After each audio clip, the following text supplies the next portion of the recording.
நமஸ்காரம். உங்கள் அன்பிற்கும் அபிமானத்திற்கும் ஒரு வித்யாபுத்திர பிஆர் ராஜா குளத்தூர் பேசுகிறேன். ஸ்ரீ மாத்திரை நமக. இதனுடைய 1449வது வீடியோ. இந்த வீடியோவில் என்ன பார்க்க போகிறோன்னா, லலிதா சஹஸ்ரநாமத்தினுடைய விளக்க உரை பார்க்க போகிறோம். நங்கந்தோடு ராஜராஜேஸ்வரி சர்வமங்களா கோவில் வெளியிட்ட புக்கு இது. ராமலிங்கன்றவர் ரொம்ப சிறப்பாக எழுதியிருக்காரு. அதை தான் நான் யூஸ் பண்ணுறேன். முன்னாடி ஆல்ரெடி சொன்ன மாதிரி ஒரு தடவை பேசியிருக்கேன் நான். அது இந்த பிரேமாம்பான்ற அவருடைய ராஜமாமி போட்ட புக்கில் இருந்து எடுத்து சொன்னது. அந்த விளக்கம் இது கொஞ்சம் ப்ராக்டிக்கலாக இருக்குது. இது அதனால் தான் எடுத்துகிட்டு இருக்கேன். இது வரைக்கும் 600 நாமாவளி பார்த்துருக்கோம். 601 பார்க்க போகிறோம். தக்ஷ யஜ்ஞத்தை நாசனம் செய்த தேவி நல்லவர்களின் பயத்தையும் நாசனம் செய்வாள். பயத்தை போக்கு நீண்ட கண்களை உடையவள் அம்பாள் என்பதால் தரோந்தோளித்த தீர்காட்சி. அக்ஷினா கண்ணு. ஸோ பயத்தை போக்குற கண்ணு. 601. நம் பயத்தை போக்கி நம்மை நிம்மதியாக மகிழ்ச்சியாக தருகிறாள் தேவி. அப்படி குழந்தைகளாக நாம் நிம்மதியாக மகிழ்ச்சியோடு இருப்பதை பார்த்து புன்சிரிப்புடன் சிரிக்கிறாள். தர ஹாலோஜனான் முகி. தர ஹாலோஞ்சுவலன் முகி 602 என்று புன்சிரிப்பினால் பிரகாசிக்கும் முகத்தை உடையவள். ஸ்பீடாக படிக்கும்போது தரோங்கோள் துர்காட்சி தகராஜாலன்முகி அப்படி படிப்போம். அஜ்ஞானமாகிய பயம் தரும் இருளை பற்றி போக்கி ஞானமாகிய வெளிச்சத்தை தேவி தருகிறாள் என்று கொள்ளலாம். குருவா தான் செய்கிறார். அடுத்தது 603 குருமூர்த்தி. அம்பாளே குரு. இந்த ஸ்ரீ குரு தான் தாமச குணம் மிகுந்த எண்ணெய் என்றால் கடைத்தேற்றவுடன் சிஷ்யை சொல்கிறார். கடைத்தேற்றல் நிச்சயம் நடக்கும். தாமச ரத சாத்திய குணம் அனைத்திற்கும் இருப்பிடமான குணநிதி 604. அம்பாளை வெளிப்பட்டால் எல்லாம் நடக்கும். குறைவில்லா நிறைவே குணக்குன்றே என்று பாடினார் சுந்தரர். கோமாதா அனைத்தையும் தரக்கூடிய காமதி என்பாய் விளங்குகிறாள். 605. அஜ்ஞானத்தாலும் அபிவித்தியாலும் எப்பொழுதும் சுற்றிலும் சூழப்பட்டிருக்கும் என்போன்ற கவலை கதின்னு இவர் சொல்கிறார் சிஷ்யர். அவித்தியை சூழ்ந்திருப்பதால் ஜீவர்களுக்கு குகர்கள் என்று பெயர். இவர்கள் பிறப்பித்த உற்பத்தி ஸ்தானம் அம்பாளே. அதனால் குகஜன்பபு 606 என்று அழைக்கப்படுகிறார். மேலும் குகஜன்பபு என்பதை குகனாகிய சுப்பிரமணியருக்கு தாயார் என்று எடுத்துக்கலாம். அது மட்டுமல்லாது அம்பாளே அனைத்து தேவருக்கு ஈஸ்வரி தேவேஷி 607. அடுத்ததாக அம்மா என்ற குறையில் அவள் விதிகளை நாம் மீறினால் நம்மை தண்டிக்கும் உரிமையே அவளுக்கு உண்டு.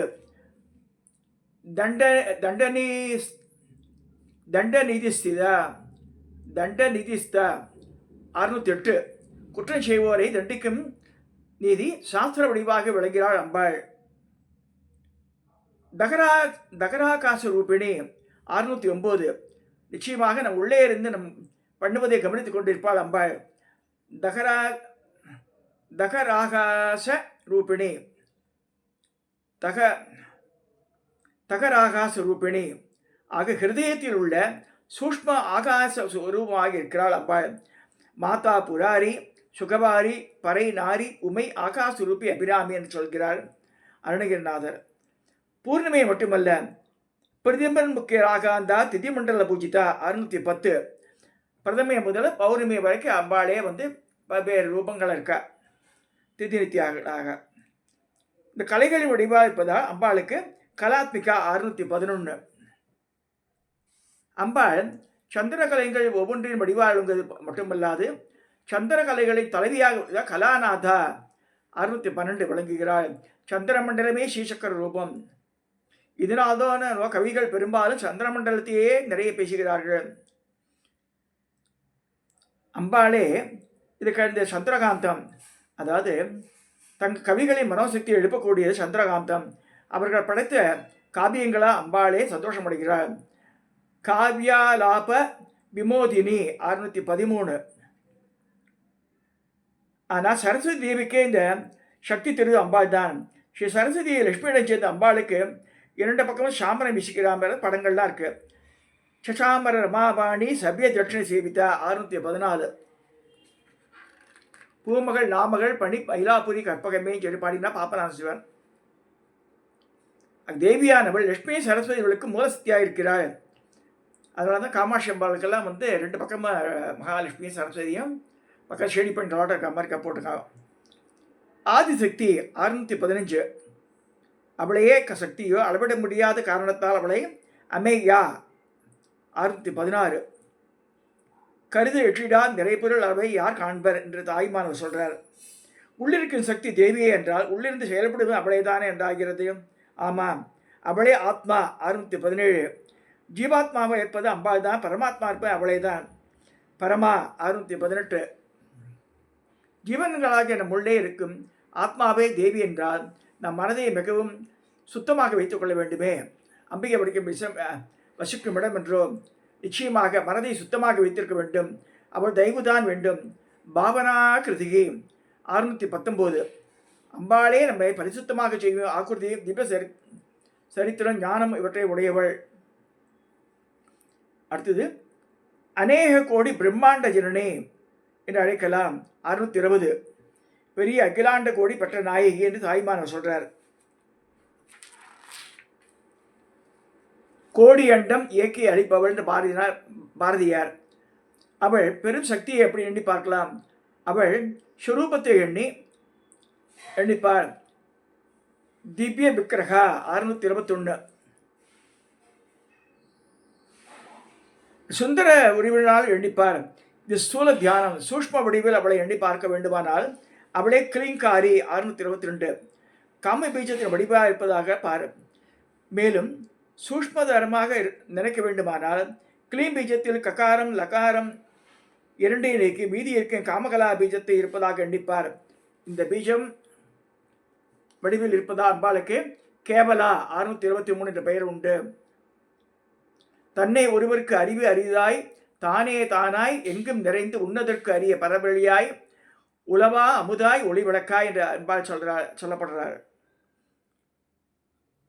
உள்ளுக்குள்ளே அனுபவிக்க வேண்டிய அர்த்தம் அதிரகசியமான விஷயம் உண்டு. இந்த ரகசியமான அர்த்தத்தை உடையவள் என்பதால் குஹ்யா 624 அம்பாளுக்கு பேரு. தன் வடிவில் இருக்கும் இந்த பீஜங்களை முறையாக உபாசிப்பவர்களுக்கு கைவல்ய மோட்சம் தருவாள் அம்பாள். கைவல்ய பததாயினி 625.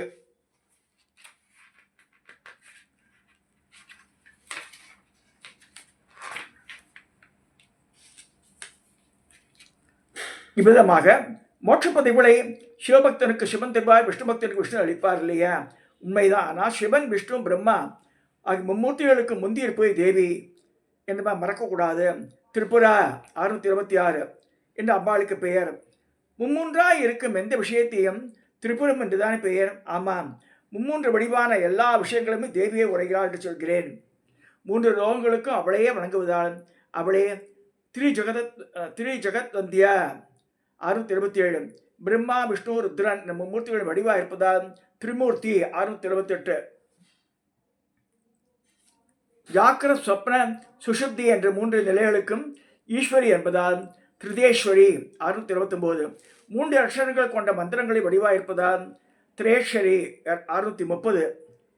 சரிதான். பார்வைக்கு சௌந்தரிய மன்றம் மட்டுமல்ல, சுகந்தமான வாசனை கூடியவள் திவ்ய கந்தாட்சியா 631. அம்பாள் தெய்வீகம் பொருந்திய பரிமள கந்த வாசையோட கூடியவள் பரிமள யாமலை பைங்களி என்று பாடினார் அபிராமி பட்டர். தேவியின் இப்படமான ஸ்ரீபுரத்தை சுற்றித்தான் ஹரிச்சந்தனாதி விருட்சங்கள் இருக்கின்றனவே, அதனால் நிச்சயம் சந்தனம் அணிந்திருப்பாள் அன்னை. சந்தனம் மட்டுமல்ல, சிந்தூரமும் தான். நல்ல சிவப்பான சிந்தூரத்தினால் இடப்பட்ட திலகம் அணிந்திருப்பாள். சிந்தூர திலகாஞ்சிதா 632. அம்பாளை பற்றி சொல்லும்போது சிந்தூரான சுந்தரி என்று பாடினார் அபிராமி பட்டர். தேவியின் நெற்றியில் இருப்பது திலகமா அல்லது நெற்றிக்கண்ணா? இரண்டுமே தான். சௌந்தர்யவதி என்று பார்த்தால் திலகம். ஈஸ்வரனுடைய சௌபாகிய ரூபிணி உமா 633. பரமேஸ்வர பத்னி பர்வதராஜகுமாரி சைலேந்திர ஜனயா 634. ஆக கௌரி 635. ஆக அர்த்தநாரீஸ்வரியா பார்த்தால் நெற்றிக்கண் என்று சொல்லலாம். சிவகணங்கள் மட்டுமில்லாது தேவகணங்கள் அனைவருக்கும் கந்தர்வர்களுக்கும் தான் அம்பாள் இதுவாக இருக்கா. தேவி கந்தர்வ சேவிதா 636. இதனால் தேவலோகத்தில் எல்லோருமே தேவியை தாய் என்று வழங்குகின்றனர். ஆம், தேவி அவர்களை ஈன்ற தாய் என்றும், தேவர்களை மட்டுமில்லாது சகல பிரபஞ்சங்களையும் தன் கர்ப்பத்தில் தாங்கியவள் விஸ்வகர்பா. 637. மால்வரையும் பொங்குவார் ஆழியும் ஈரேழ் புவனம் பூந்த உந்தி கொங்கி வர பூங்குடலால் என்று பாடினார் அபிராமிப்பட்டர். மேலும் அவள் ஹிரண்ய கர்ப்பர் வடிவானவள் என்பதால் ஸ்வர்ண கர்ப்பா. 638. சகலருக்கும் தாய் என்பதால் தேவியானவள் தேவர்களுக்கும் தாய், அசுரர்களுக்கும் தாய். அதனால் அவர்கள் தவறு செய்தால் சும்மா இருக்க மாட்டாள். அபரதா. 639. அல்லவர் ஆயினவரை விழுங்கிய பின் ஆனந்த கூத்தாடிடுவாள் என்று பாரதி பாடுறார். அசுரர்களை சிக்ஷிச்சவர் என்று தேவியை சண்டிகா என்று மகாகாளி என்று சொல்கிறோம். மகாகாளி மற்றொரு மகாலட்சுமியும் அவளே, மகா சரஸ்வதியும் அவளே. சரஸ்வதி என்னும் வாகீதீஸ்வரி, வாகதீஸ்வரின சரஸ்வதி. 640. வாக்குக்கும் எல்லாம் ஈஸ்வரி, நம்ம வாக்குகள் எல்லாருக்கும் சொந்தக்காரி. இருந்தாலும் வாக்குகளுக்கு அறிய முடியாதவள் இல்லையா? ஆமாம், தியான கம்யா. 641. அம்பாள் எனவே தியானத்தினால் அறியக்கூடியவள்.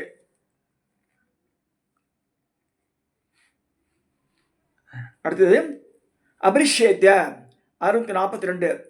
திருமூல திருமந்திரம் அப்படியும் அவளை ஒழுக்க அறிந்து கொள்ள முடியாது எனில் அவளை அபிஷேத்யா என்று அளவிடும்பதியாக வசுவாக இருக்கிறாள். சேவிப்பதின் முன்னே தேவியை உத்வாகனத்தால் பாவித்து இதய கமலத்தை பதிவித்து அங்கு ஏழாதவர்க்கும் வெட்டா இயந்திர ராஜனை நிலைத்து சேமி நினைந்தது தருமை என்று பாடினார் திருமூலர். அதுவே கஷ்டம்ன்றார். தியானத்தில் அவளை அறிவிற்கு என்ன கிடைக்கும்? ஞானம், ஞானத்தை தருவது அவளே. எனவேதான் அம்பாளை ஞானதா. 643.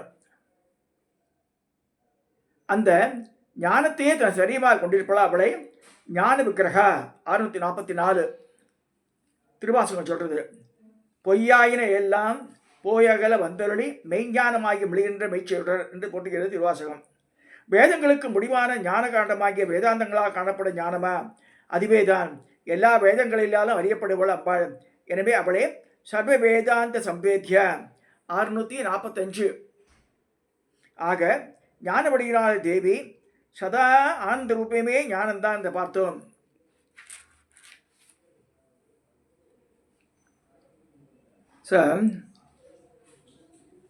ஸ்ரீவித்யா குருவானவர் ஆனந்தநாதர் என்று அழைக்கப்படுவார். சத்தியம், ஆனந்தம் இவளை தன் ரூபமாக கொண்டவள் அம்பாள். இதனால் தான் அவளை சத்தியானந்த ஸ்வரூபிணி. 646. அவளும் மிக பொருத்தமாக ஸ்ரீசக்கரத்தின் நடுவில் சர்வானந்த சக்கரத்தில் உட்கார்ந்துருக்காவ. ரொம்ப சரி. அப்படி ஸ்ரீசக்கரத்தை ஸ்ரீவித்யா முறைப்படி ஆராதனை செய்த மகான்கள் பலர், மன்மதன், துர்வாசர், இப்படி 12 பேரை சொல்கிறோமே அப்படின்னு சொல்லியிருக்கா. அகஸ்திய ரிஷியை பற்றினால் லோபாமுத்திரை ஒருத்தி. அவள் உபாசித்த முறைக்கு விசேஷமாக ஆதி வித்யா என்ற பெயர். இதனால் அம்பாளுக்கும் லோபாமுத்ரார்சிதான்னு சொல்லியிருக்காரு ஆதி வித்யாவுக்கு. இங்கே டிஃபர். இந்த லோபாமுத்ரா அர்ச்சிதான்னு சொல்லியிருக்காரு. ஏன்னா லோபாமுத்திரையும் அகஸ்தியை தான் காஞ்சிபுரத்தை கற்றுக்கிறா லலிதா சஹஸ்ரநாமத்தையே யார்கிட்ட, ஹயகிரிவர்கிட்ட. அப்போ இந்த மீனிங் சொல்ல முடியாது. அம்பாளுக்கே லோபாமுத்ரான்னு ஒரு பேர். அந்த பேரை காவேர ரசன் தான் பொண்ணுக்கு வச்சான்.